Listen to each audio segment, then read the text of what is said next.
Sayang di ka sumama kahapon, no? Sarap. Puro. Oh. Oh.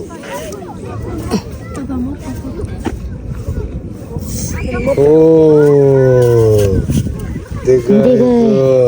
Yung first na nakuha natin, guys. Ayan, oh, ganyan siya katataba, diba? At ito yung unang nilalabas niya na galing sa bibig niya. Parang ano yan, pain niya dun sa mga nag-aabang sa kanya. Tapos bibitawan niya yan dahil tutubo naman daw ulit yan. So, parang part siya ng paa. Ayan, guys, ang lalaki, diba?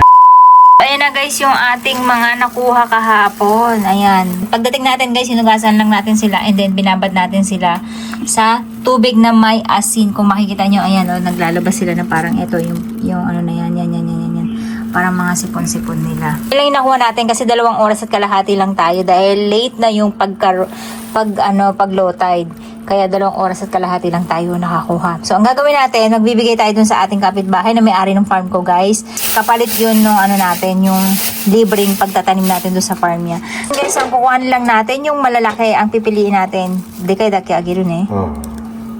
Tapos ito na isama natin yung ibang maliliit na paglalaruan lang sana ni Akari. Hindi na natin nailabas. So, ayan.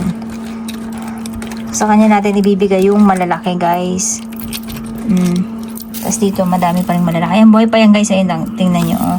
Diba, kumikislot-kislot pa.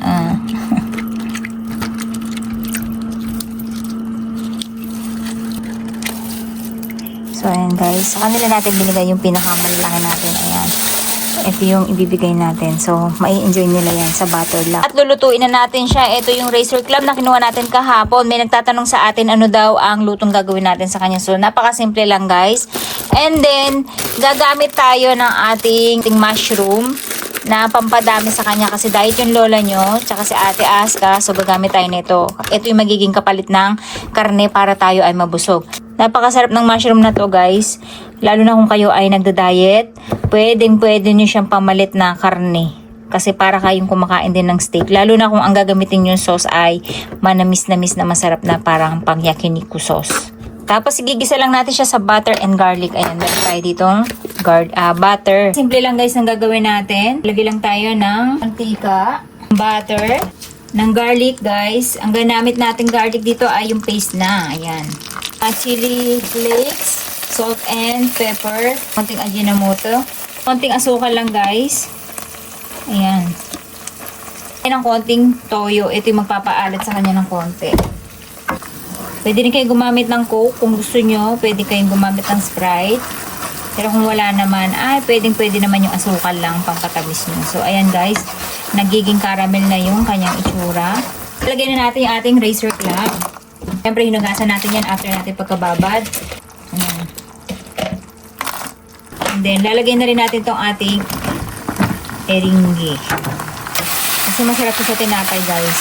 Ito lang.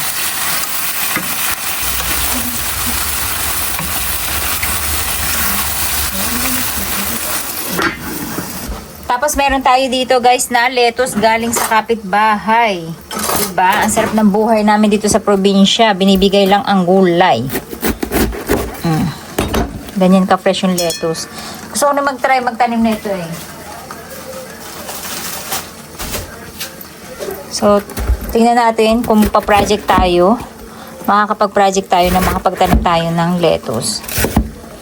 Yan. Habang tayo naghihintay na maluto yung ating shell. Tapos, meron tayo dito. Pinili natin to eh. Ito naman ay labanos. Sprout ng labanos.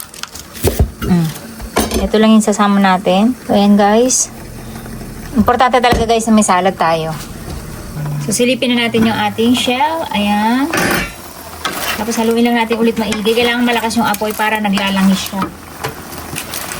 Ito yung sabaw niya, guys. Grabe, diba? Nagtubig yung ating shell. Pero, ang maganda sa shell na to, guys, hindi siya naliit. As is yung kanyang size. Ayan, mag-add tayo ng konting asukal, guys, kasi nawala yung kanyang tamis. Konting toyo.